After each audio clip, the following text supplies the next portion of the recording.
विनाचालक ट्रॅक्टरद्वारे पेरणी करणारं auto pilot sowing technology.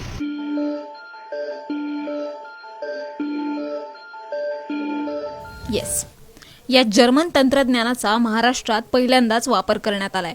Akola जिल्ह्यात राजू वरोकार आणि त्यांच्या कुटुंबियांनी पेरणीचा हा नवा प्रयोग केलाय.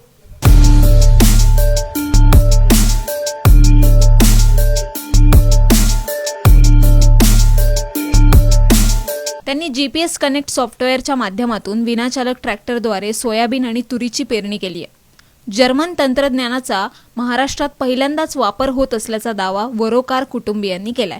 सर्वात महत्त्वाचा विषय तंत्रज्ञानाची गरज. आता सरळ म्हणत आहे मराठीत की गरज ही शोधाची जननी आहे.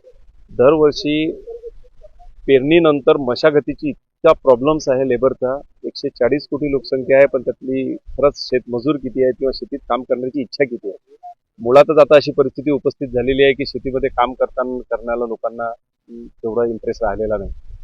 शेतीशिवाय भागणार नाही. मग काय करता येईल जेणेकरून आपली मशागतीच्या वेळेस होणारी पिकाची मोडतोड कमी होईल.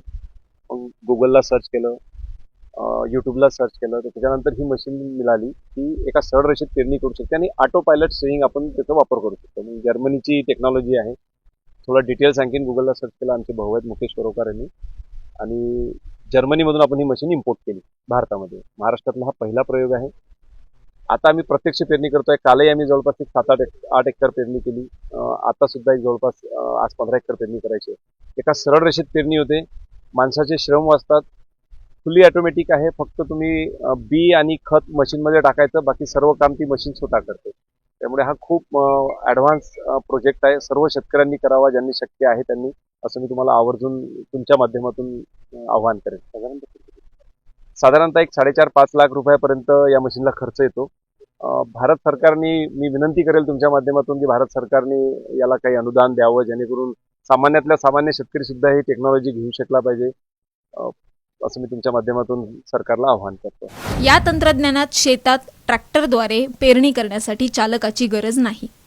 पेरणी अगदी सरळ होते. हे उपकरण शेताच्या एका बाजूला ठेवावं लागतं.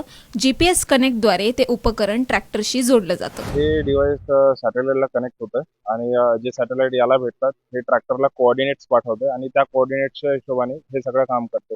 त्याच्यामध्ये आपण ज्यावेळेला पेरणी करतो त्यावेळेला शेताला पहिले आपली शेताची आखणी करून घ्यायची, बाउंड्री, आणि त्या बाउंड्रीमध्ये आपण व्हर्टिकल लाईन्स आखायच्या, रो 1 रो 2, आणि रो 1 जी आखतो त्या रो 1ला पॅरलल सगळ्या रोज होतात, आणि रो 1ला रो 2 पॅरलल होण्यासाठी जे कोऑर्डिनेट्स लागतात ते कोऑर्डिनेट हे GPS ट्रॅक्टरला पाठवतंय आणि ट्रॅक्टरचं स्टेअरिंग हँडल होतं आणि त्याच्याने सगळ्या लाईन्स ज्या आहेत त्या एकाला एक पॅरलल निघतात आणि अशा पद्धतीने उत्तमरित्या पेरणी होते. हे उपकरण जे आहे ते जर्मन बनावटीचं आहे. त्यासाठी शेतकऱ्यांना 4.5 ते 5 लाख रुपये खर्च येतो.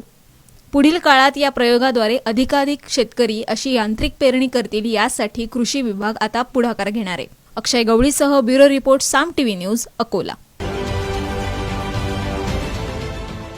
देश विदेशातील प्रत्येक घडामोडींचे लाईव्ह अपडेट मिळवण्यासाठी आता साम टीव्हीच्या सर्व सोशल मीडिया प्लॅटफॉर्मला लाईक, फॉलो आणि सबस्क्राईब करा.